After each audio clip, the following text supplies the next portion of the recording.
Okay, so once again, I send you the mail. So we are not going to have any module test, quiz, or exam this week or tomorrow or today. So we'll have our module 1 test next week, Friday 17th from 4 to 4:30.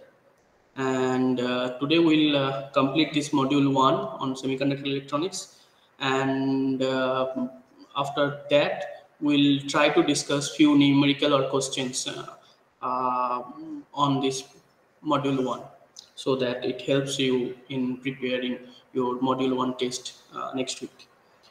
Okay, so let us get started. So in the last class we uh, basically try to understand this quasi-equilibrium transport, and then see before that we discussed this random thermal motion, then how this current is flowing through any electronic device as a result of directed motion on the random thermal motion of carriers. And then we have tried to understand this different type of semi-classical current or carrier transport, that means drip, diffusion, or thermoelectric current, with the example of this net flux crossing a plane of observation within a semiconductor.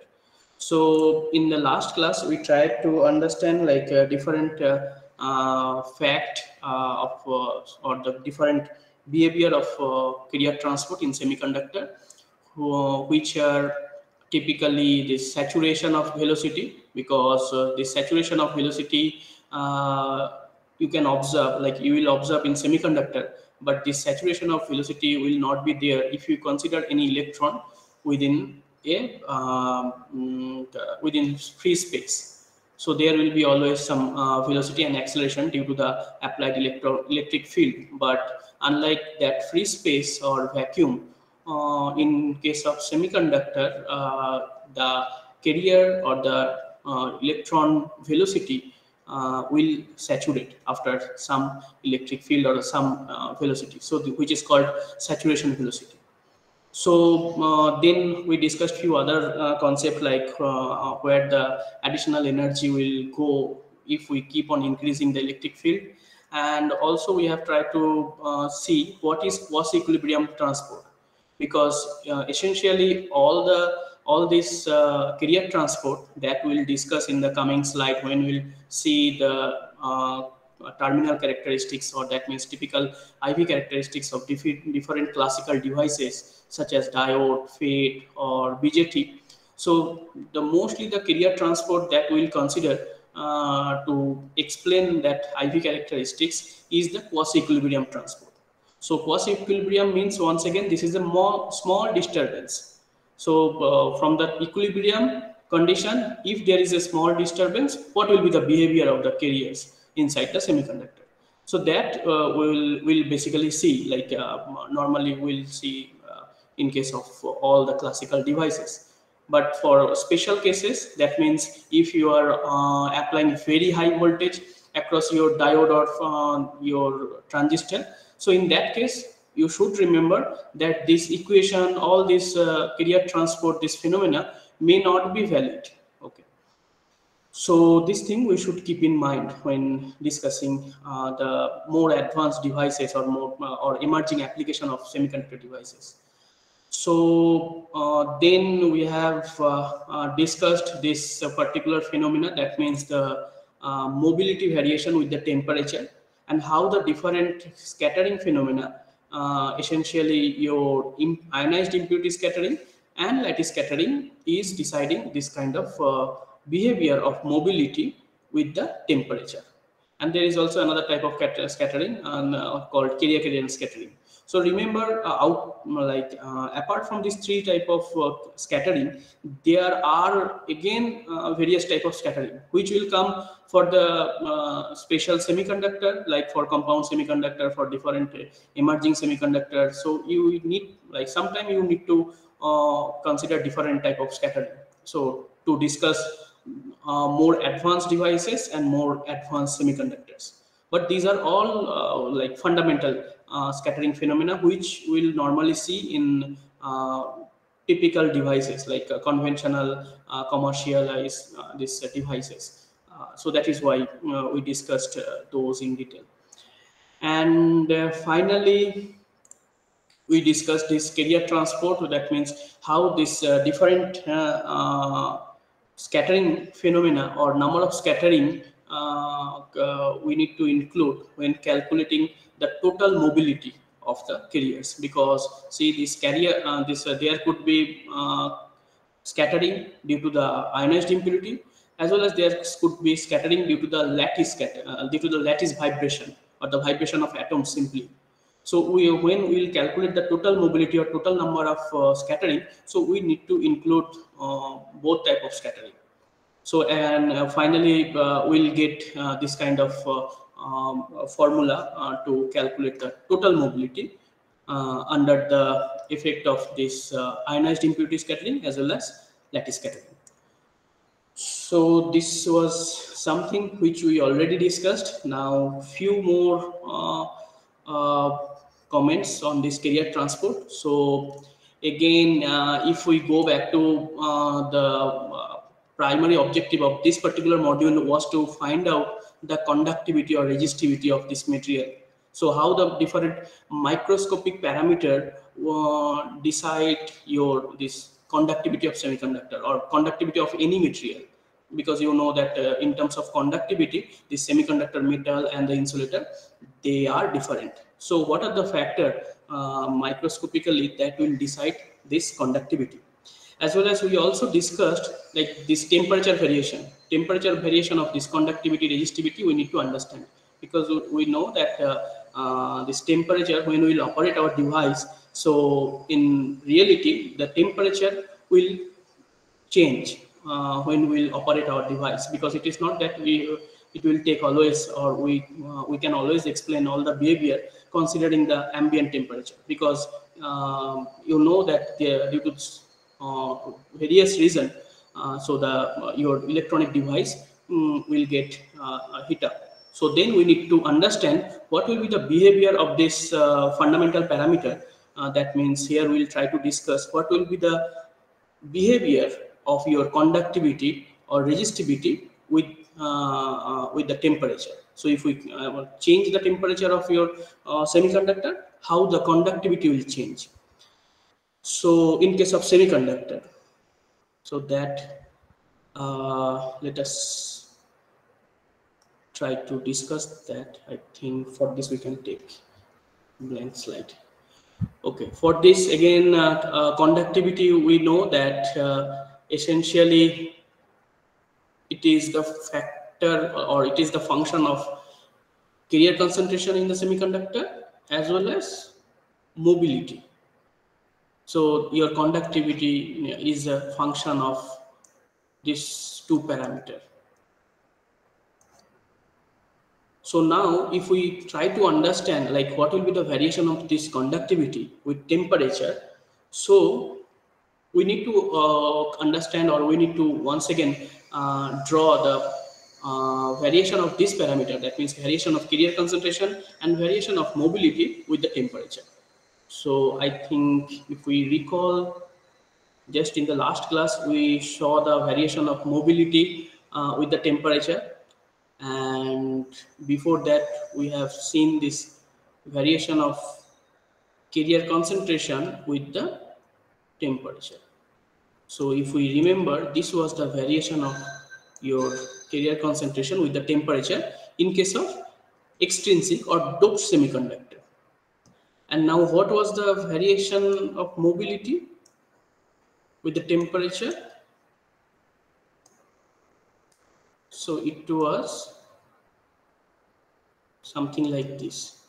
If we recall, just This was the due to the ionized impurity scattering at low temperature, ionized impurity scattering, and this was the due to the lattice scattering. So for very low temperature region, due to the ionized impurity scattering dominated carrier transport behavior, so you will have your mobility increase with the temperature, but at very high temperature the mobility will once again start to decrease. This is due to the lattice scattering or vibration of atoms. So this is lattice scattering. So simply, if we just combine this two behavior of like your carrier concentration variation and mobility variation with the temperature, so we'll get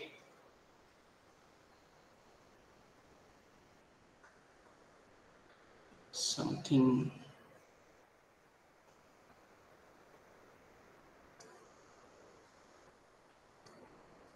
So this kind of behavior will get. Your conductivity will have this kind of variation with the temperature.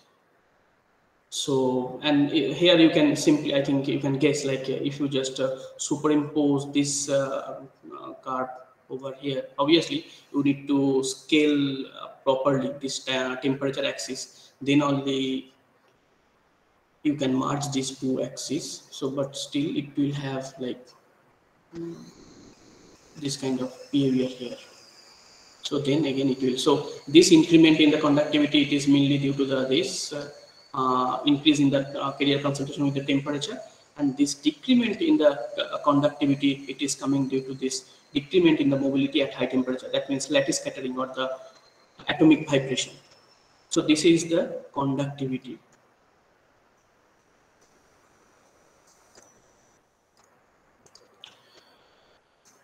Okay, so anything else here we are missing? Okay, fine. I think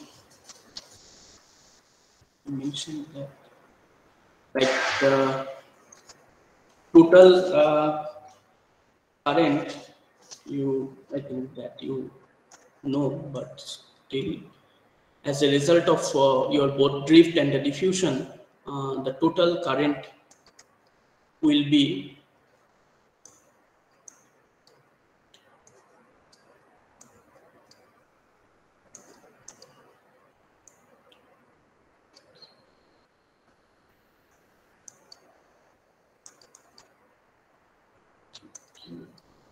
dp or here in,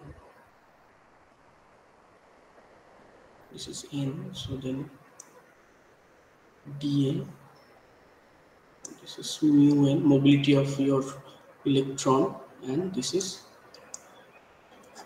concentration gradient of electrons.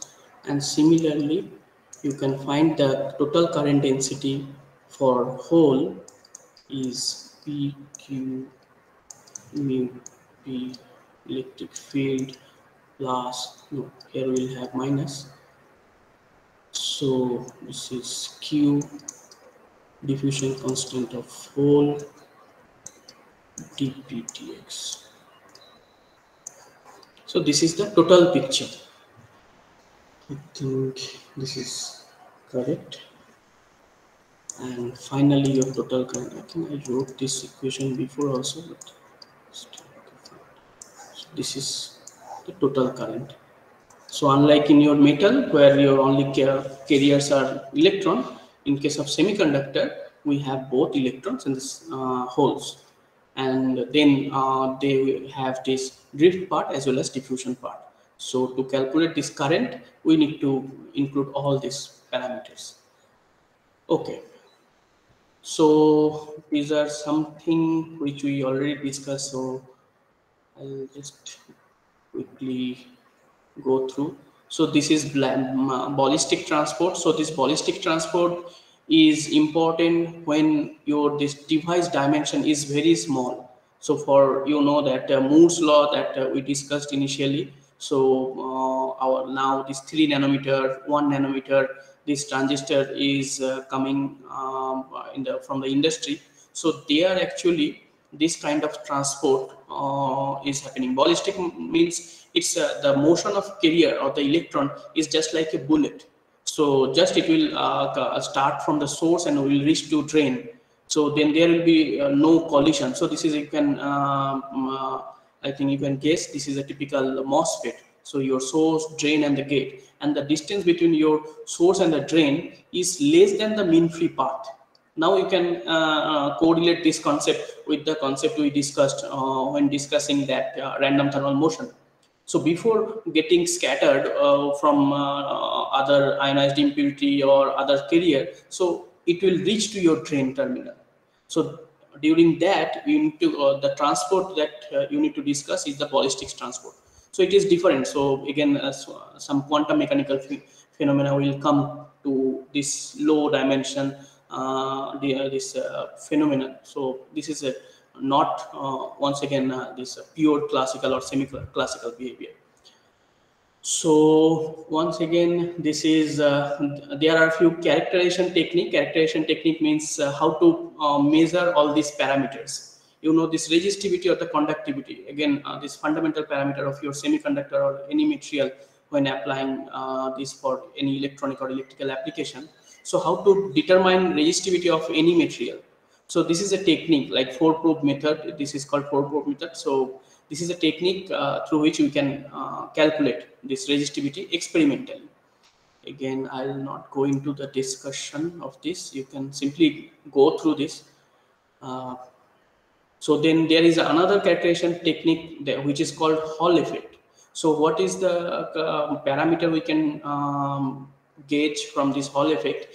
So we can calculate the carrier concentration, because see, when we'll work or when on practical devices, so these are whatever we have discussed, these are all theoretical concept. So this Fermi-Dirac statistics and the density of state, and then we'll take the integration and we'll get the carrier concentration and all that. But eventually, if we look at any semiconductor, if you develop any particular semiconductor, what is the carrier concentration? So experimentally, if you want to calculate or characterize that, so you need to do this Hall effect. So in this Hall effect, you can determine these three parameters. One is this carrier concentration, and then with carrier type, that means whether there is a electron as majority carrier or hole as majority carrier, that you can decide also. And finally, what is the mobility of your those carriers, that also you can find out using this Hall effect. So the theory the behind this is very, I think, simple. So you can just simply go through any this book, or you can just go to this SMZ book. So you'll find out this, like if you have interest, or you can let me know if you have further interest. So these are the technique you need if you want to experimentally calculate or see this parameter like carrier concentration, carrier type, whether P or N, or this mobility. Okay, so then our this next important your concept in the semiconductor or semiconductor basic is the recombination. Although this recombination is I think important, like most important in case of optoelectronic devices, because optoelectronic devices, that means either LED detector or your solar cell. In those optical devices where we have some light matter interaction, in those devices this recombination plays the major role.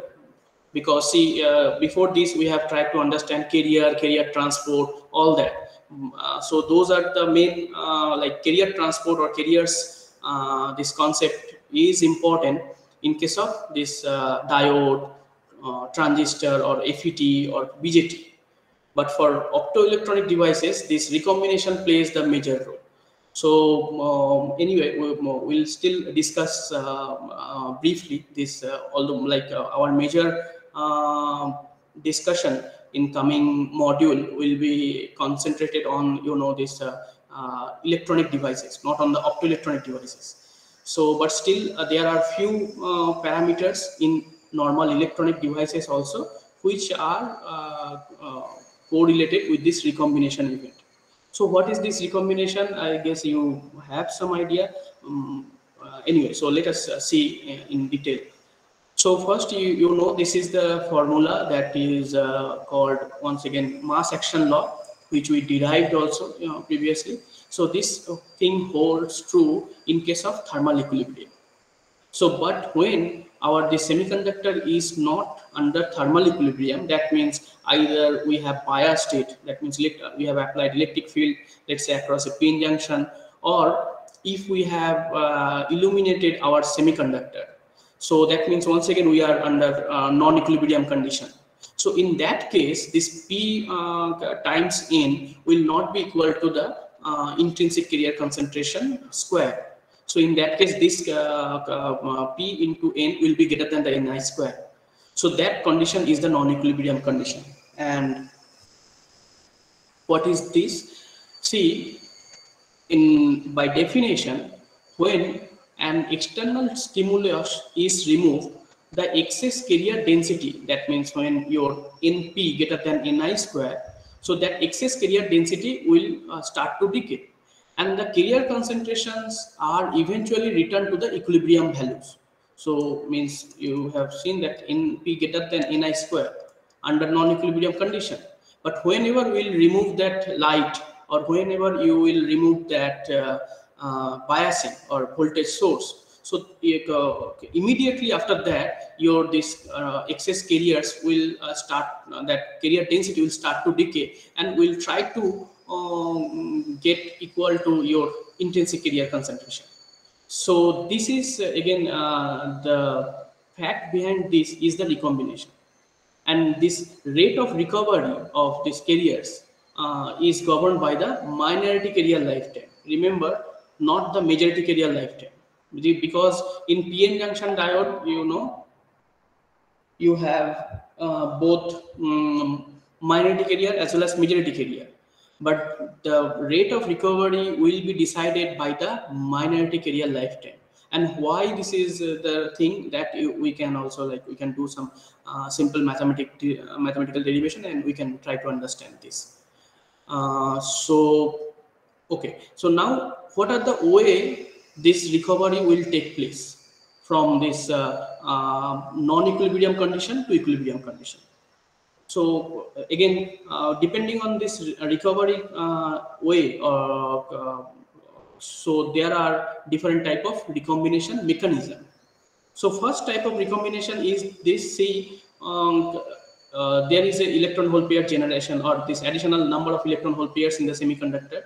So then, you know, once again, if you take the help of band diagram, so you're under some stimulus or external energy perturbation, so your electrons move to your valence band to conduction band. So that is why you have like more number of electron hole pairs than the intrinsic carrier concentration. So now when it will when you will remove that shining, that light or bias, so it will, these electrons once again will try to come back to your valence band from the conduction band. So what are the way this electron can come back to your this valence band? So that is considering that different ways, we have different type of recombination. So we gave different name to that those path or those recovery conditions. So first condition is the recombination occurring because of an electron dropping directly from conduction band to valence band. So directly electron will come back, and then second way, your electron can come back to valence band to have equilibrium condition. So your electron can just can drop from your conduction band, or hole can drop from your valence band, and there could be a recombination level. So we'll just show you the band diagram in detail just in coming slide. And there could be also some event related to your surface trap. So where we will also have this kind of electron and the hole recombination. So what are they? Let us. So well, So this is the, so during recombination, the energy of the carrier will be dissipated by several mechanisms, and you can expect emission of photon. So this emission of photon, again, this is the reason that we are getting light out of your LED. So when your electron will jump from your conduction band to valence band, so there will be this emission of photon, and photon is nothing but the light, you know. So this is called radiative recombination. And then once again, you could have the distribution of energy into the lattice in the form of phonons. So look at this, although like it both this word sounds like similarly, this is photon and this is phonon. Phonon is always related to your temperature or lattice vibration. So this is it will result in heat, but this photon will result in light. Okay, so these are something you should remember. So when recombination is happening, so it your this electron can either emit photon, or it can also dissipate its energy in the form of phonon. Once again, the third type of this phenomena is possible, which is this essentially your excited electron will emit or dissipate some energy, and that energy may go to the third particle, which can be either electron or hole. So which is also called Auger recombination. Okay, what is this Auger recombination and all other thing? It will all be, I think, hopefully it will be clear in the coming slide. So this is the thing happening under thermal equilibrium. So constantly you have generation, thermal generation, and then you have the recombination. And this the GTH is equal to your rate of recovery. So generation equal to your recombination. So number of carriers will be same. That means NP equals to Ni square at thermal equilibrium. Now, whenever we are shining this semiconductor, there is this additional generation rate. GL is additional component. Now you have this thermal generation as well. Now you have the recombination. So this is under illumination. So we are exciting one electron from the valence band to the conduction band. So this is again direct recombination. So what is direct recombination? That means your electrons are directly jumping back to your valence band. So there is no intermediate energy band. So this is called, that is why this is called direct recombination. So electrons and the holes are recombining directly. There is no middle energy level or any other indirect way of this recombination. So, but okay, so this is again how to determine this carrier lifetime, because you know this from recombination, from generation to recombination, the time your carrier will spend in the semiconductor, that is called carrier lifetime. And that carrier lifetime you can calculate using simply this experimental setup. So what we like here we are doing, see, so this is a n-type semiconductor. So n-type semiconductor, we have p-type minority carrier. So when so let's say we have shined our this semiconductor bar, and then our this dot line, see, this is pn naught. Pn naught is the minority carrier hole concentration in the n-type semiconductor under thermal equilibrium. So this suffix n says it is n-type semiconductor, and this suffix o says it is under equilibrium. So this dotted line, this is the density actually. So this is the carrier density or hole carrier density variation. So till and this is the time.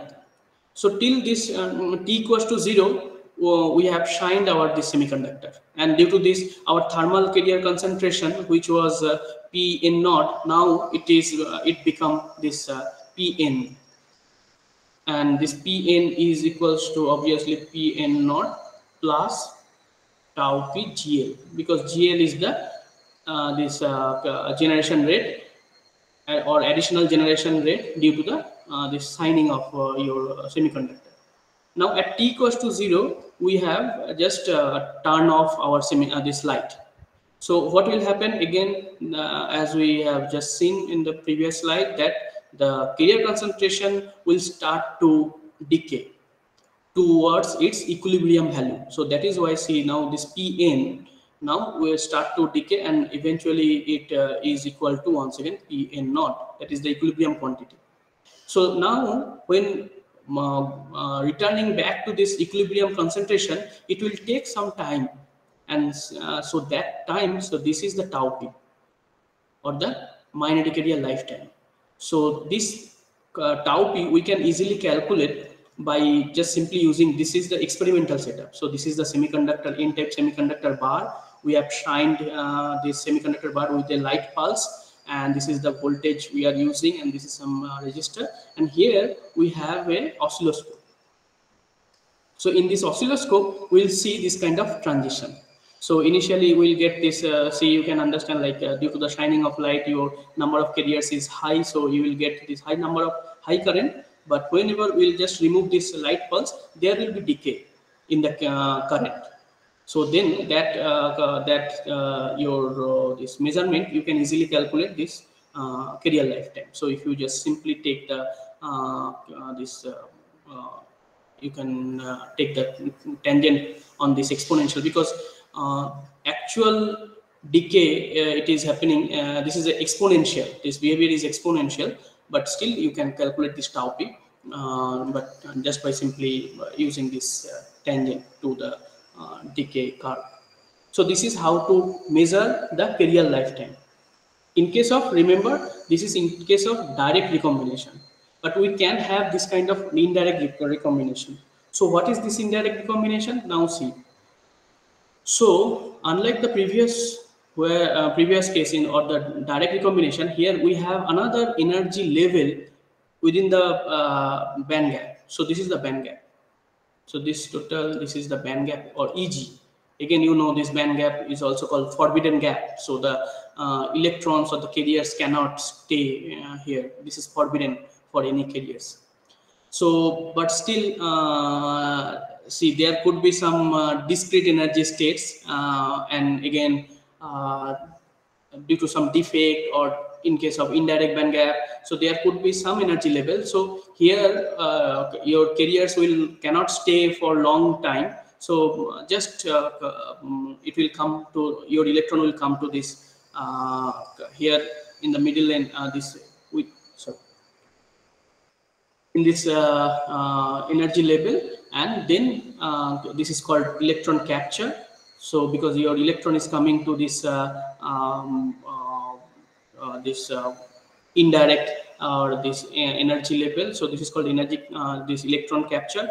Once again, if we excite, so this electron can move back to your this conduction band. And so let's say now, if you see here, so okay, so this is the before and this is the after. So like after electron capture, it will look like this. So your electron is here. Now after electron emission, your electron from this middle energy level will move to your conduction band. This is called electron emission. And you can also have similarly hole capture and hole emission. So these are all indirect generation recombination process. And why this is indirect? Because there is no transition of this carrier from directly from the conduction band to valence band. Here another this energy level is responsible for this transition or for this kind of recombination. So that is why this is called indirect recombination. So similarly, you can see here, this is a hole capture process. So before this hole capture, you have this situation. Now when your hole will or your electron will move from your this middle energy level to your valence band, so then your you will lose this electron hole pair. So there is no electron hole pair because now you have the recombination. So similarly, once again, you can have hole emission. So how this overall recombination is taking place? See, consider this electron coming from here to here. This is electron capture, and then consider this event. So you have now electron here, and now this electron is coming from middle energy level to the valence band. So this is called hole capture. So by combining this electron capture and hole capture, this process, your this electron will go from conduction band to valence band. So that is why this is indirect process. This is not direct process. So another type of recombination that you can see in semiconductor, this is called surface recombination. What is surface recombination? See, you know this from whenever we will take some semiconductor, so it will have surface, like you know this any three-dimensional semiconductor, it will have six planes.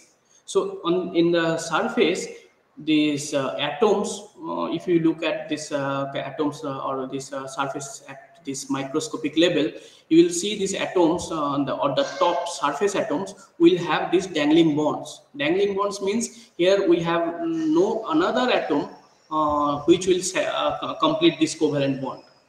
So that is why these are dangling bonds. And due to this dangling bond, so whenever you have this surface, there will be dangling bonds or these unsatisfied bonds. So these dangling bonds will create lot of localized energy states. And this localized energy state will also once again lead to this generation and recombination center. Okay, and due to that, these are also called surface state. And due to this localized energy state means once again, so if we this is physically we are seeing these bonds and all that. Now if we try to draw the band gap or the band diagram, what will be the representation of this band dangling bonds? Once again, and here you will have some energy level, like within the forbidden gap or the band gap, there will be some discrete energy level. Remember, here the electrons cannot stay like for a long time. So momentarily, just it will sit, and then there will be another transition. So there will be like electron will come back, will stay forever here. It is not possible like your conduction band, because see here you do not have any density of state. This is forbidden gap.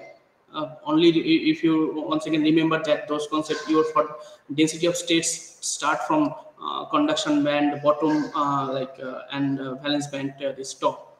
So there is no density of state, or there is no chair available for spectators to sit and watch this football match. So this electron will not stay here forever. So just momentarily it will sit there, and then there will be another transition. So this is, and this energy states are coming due to the dangling bonds. And so this type of recombination is called surface recombination. And then we have another type of recombination called Auger recombination. What is this Auger recombination? Once again, here you have three particle involved. Three particle means either 2 electron 1 hole or 2 hole 1 electron. And what is all about this recombination? See, whenever you will have one electron moving from conduction band to valence band, it will emit some energy. This is for sure. Like now this additional energy, this recombining electron emitting, this energy it can supply to another electron in the conduction band. Once again, see this whenever any electron sitting in the conduction band will move down to valence band, it will emit energy equivalent to your band gap of the semiconductor. Now that energy can excite another electron in the conduction band to the upper energy level. Again, you know this here you have a lot of this energy state, because here you have your free electron. This is not confined, so there is no discretization or quantization. So then this electron will once again go to this higher energy level, and then it will move back to your conduction band. Okay. So here you can now see clearly there are three particles involved: 2 electron, 1 hole, which is leading to this type of recombination. So here that is why this recombination rate is proportional to n square p or np square. And this is once again some special type of recombination you can see when you have high carrier concentration as a result of high doping or high injection. So high injection means whenever you have biased your PN junction at very high voltage, so then lot of let's say PN, so lot of holes are injected into the N side, or lot of electrons injected to the P side. At that time, so this kind of recombination you can observe.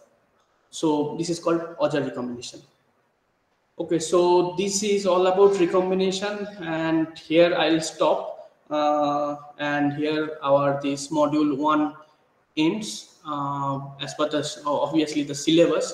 So now we'll try to discuss few numericals or few questions on this particular module.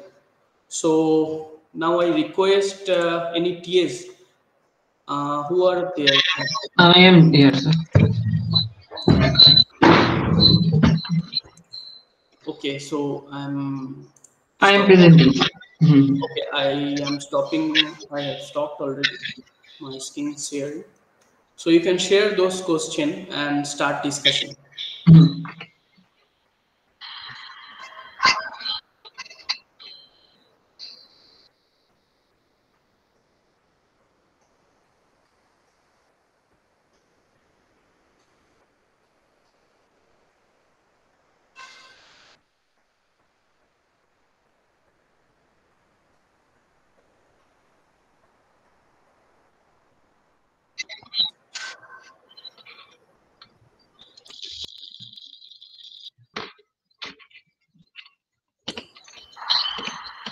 Hello. Please start sharing your screen. My laptop suddenly crashes. I'm sharing now. It's coming.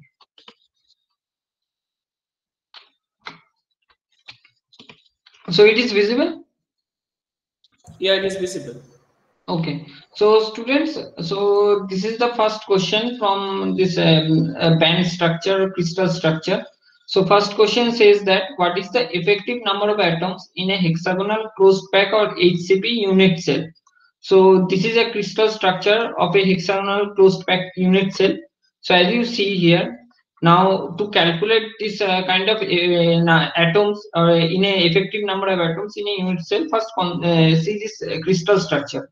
So first in the top layer, you see there are 6 atoms in the corner. So 6 atoms is shared by everyone, and out of so 6 1 by 6 atom, 1 by 6th atom is shared by everyone.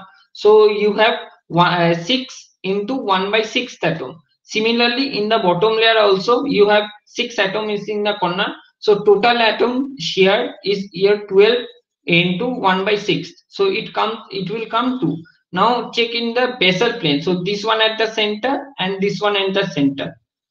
So these two are shared to each other. So here 2 atoms into 1 by 2, and last is this 3 in the middle layer. So these are shared by none. So these whole atoms are counted. So here is 3. So in a hexagonal closed pack cell there are 6 atoms. Okay, just hold. Arnav, just hold. Okay. So this is actually, if you remember, Arpit, why are you just share, Arnav? Share that doc Okay, file. okay. So if we remember that we discussed in the class, as well as Arpit discussed this cubic crystal, but this is the hexagonal crystal. What is this hexagonal crystal? So in case of this gallium nitride, like emerging semiconductor for your emerging application, this crystal structure is hexagonal. Now, in case of this hexagonal crystal, see this these atoms like this. I think I cannot point this. So this top layer, you have 6 atoms. So those 6 atoms actually shared by 6 neighboring unit cell. 6 neighboring unit cell. So then 1/6 of this each atom. Arnav, you can mute your this mic. Okay.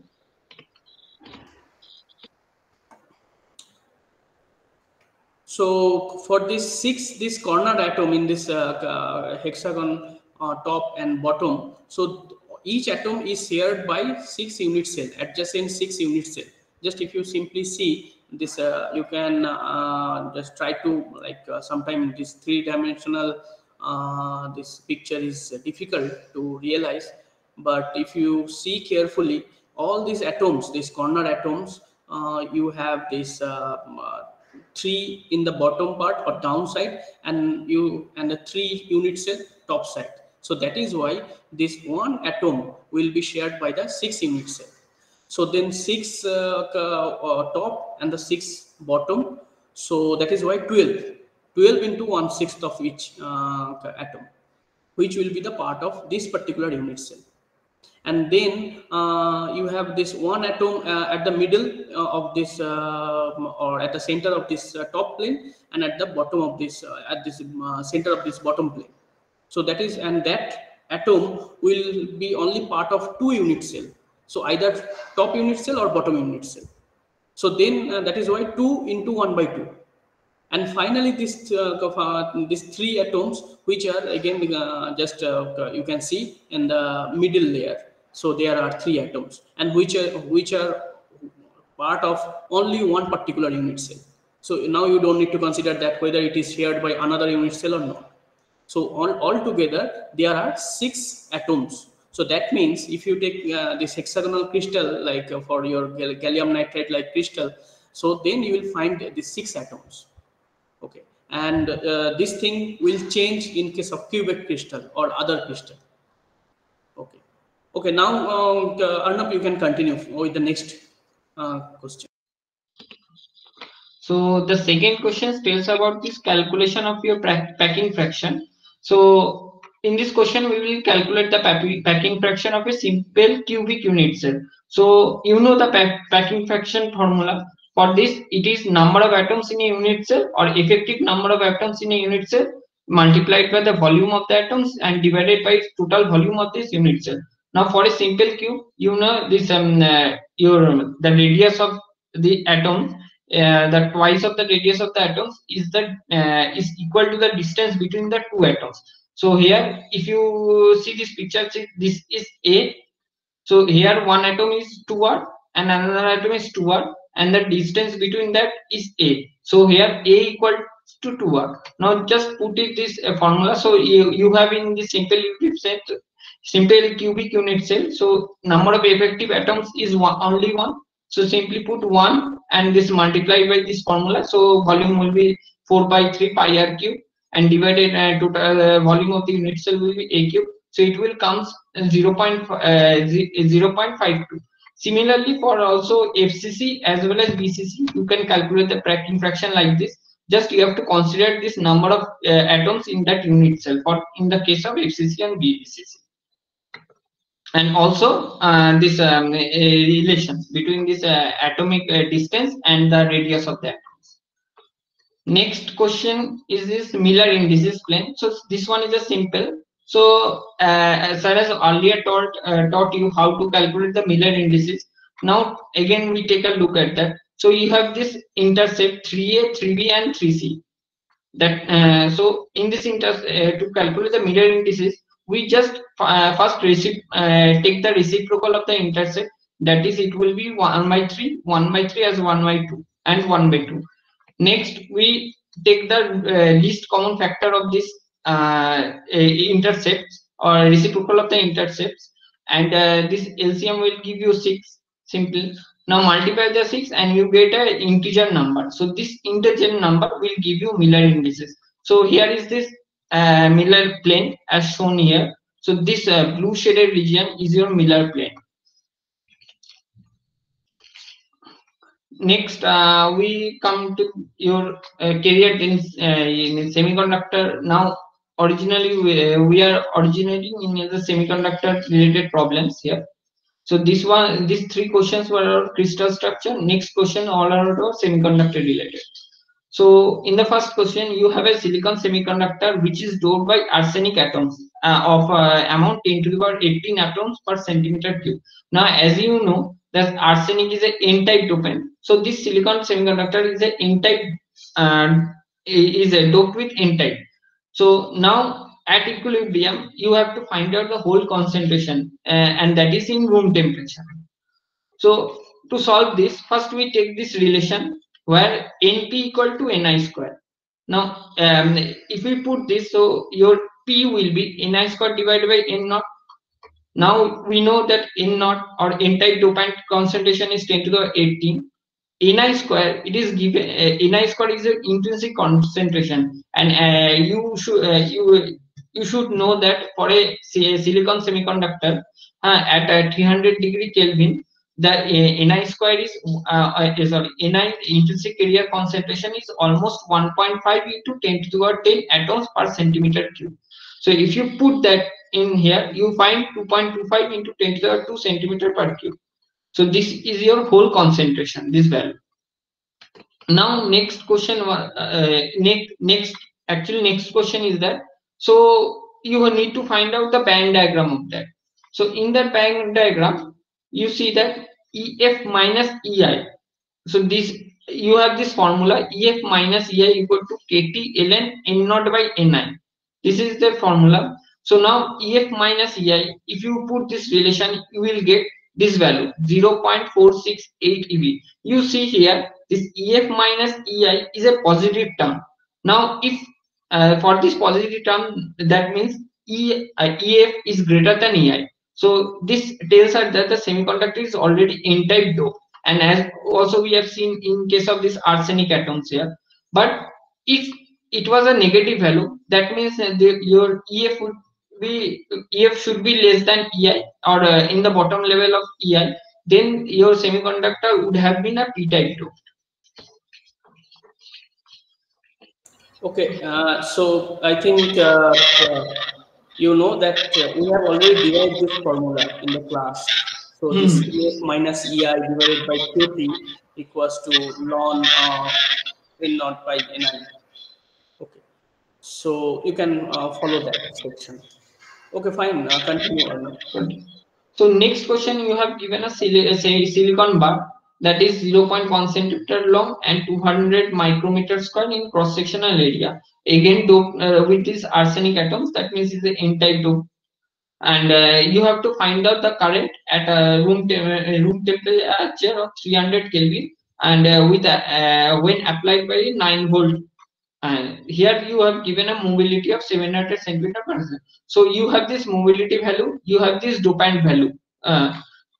Now you know that sigma, or the conductivity, is given by Q and mu and N naught. So mu1 is your mobility, N naught is your dopant area concentration, and Q is your electronic charge. So you can calculate the relation, calculate, and you find this value 112 ohm centimeter inverse.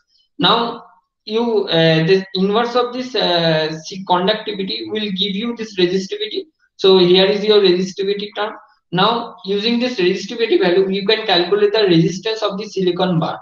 You have this formula, resistance equal to rho L by A. Simply put that, you find this value. Next, and you have already given 9 volt.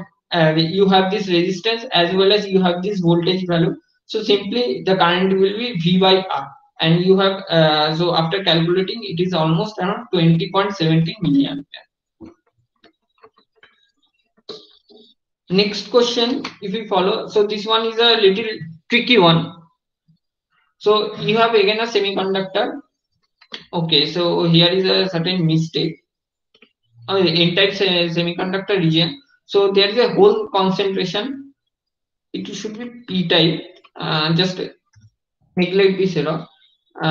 So there is a whole concentration distribution which tells that P naught equal to 10, which is a function of X. So as you see this relation, this is a function, the whole concentration distribution is a function of X, which varies between this region 0 X up to less than 10 to the minus 4 centimeter. Now you have given the mobility value as well as the whole mobility value. These are two types of mobility are given. One is this electron mobility, and another one is your whole mobility. So now you have to determine the whole diffusion current in this region. So you know this formula. Sir has earlier taught this. The whole diffusion current is given by minus q dp derivative of this distribution, whole concentration distribution. This dp is given by this relation kt by q into mu n. So this is this diffusion constant dp, and this one is the derivative of this your whole concentration distribution.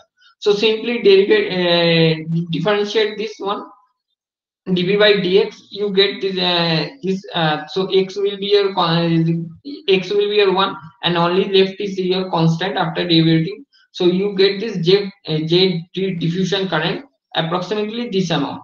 Now look at it. If your diffusion current is equal to drift current, then find the expression of electric field. So you know that whenever there's if you give some electric field, there will be some drift current.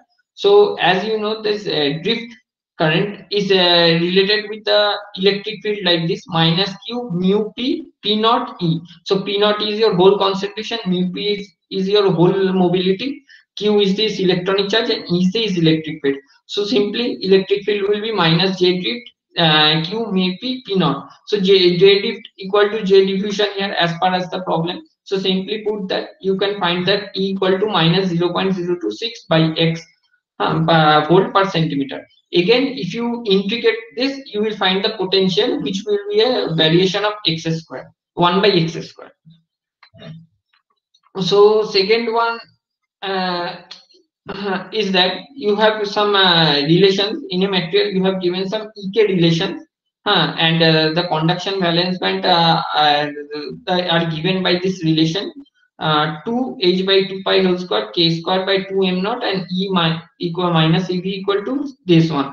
So you have to find out the effective mass of cells of electrons and holes. Now you see, if the effective mass is given by this m star equal to h cut, this will be h cut square, sorry. So h cut square d2e by dk square. So the, and you know h cut equal to h by 2 pi. So this h by 2 pi simply replaces to h cut. So now differentiate this. So you have to find out d2e by dk square, where here e is your e minus ec as well as e minus ev. So simply if I differentiate this, I get for electron the 2 factor here, and for this whole concentration here 3 factor. This, so from this problem you can find out that this shows that your whole mobility is larger than this electron. Sorry, whole effective mass is larger than that of the electron effective mass. Next problem, you have this EK diagram. In this graph, it is showing an EK diagram. So you have a lesser curvature here, and you have a higher curvature here. So using this EK diagram, you have to justify which has the high electron effective mass and which has a lower electron effective mass. So similarly, if you see this effective mass relation, so d2e by dk square, this tells me your curvature. This is the curvature factor. So if you see this, for this laser curvature factor, you have this m star will be greater, and similarly for high curvature factor, your m star will be less. So for this graph 2, you have a less curvature, so your effective mass will be high, and for this, sorry, just mistake, for 2, your effective mass is low because this curvature is high, and in graph 1, your effective mass is high because this curvature is low. And this one is the last question. So in this question, there are simply truth and false kind of statements is there. Consider now the statement of Fermi band diagram. So what it states that this you have to determine whether it is true or false. So let's see. The quasi-Fermi level is determined at the equilibrium. So as you know, this quasi-Fermi level does not determine that the normal Fermi level can be determined at the equilibrium. But if you given some kind of bias condition, then you see some kind of quasi-Fermi level situation arises. So this statement is false. Similarly, in the second part, you have this electrostatic potential can be determined from the band diagram of a semiconductor. So this is true. You can derive the electrostatic potential from the slope of this band diagram.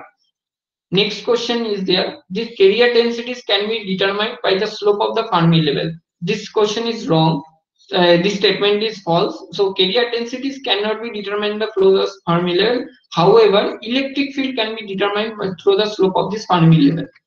And later, and also this you have to set this quasi Fermi level, not this your normal Fermi level, because normal Fermi level will be a flat one, so you cannot determine from this electric field. And last one is that electric field is determined by the difference of EC minus EV in the band diagram. So as you see in earlier question, we have no relation between this electric field and EC minus EV. So electric field cannot be determine the difference of EC and EV. Difference of EC and EV will give you the band gap, and from EC and EV you can calculate this carrier densities. So this one is the final one. I hope you have cleared your doubts. So if someone has any doubts, he or she can just ask.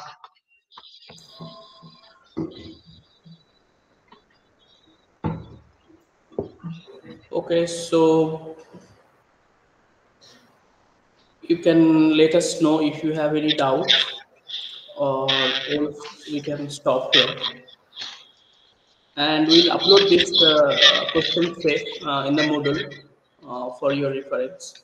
And again, if you have any doubts, you can ask me in the next class, that is tomorrow or next week class.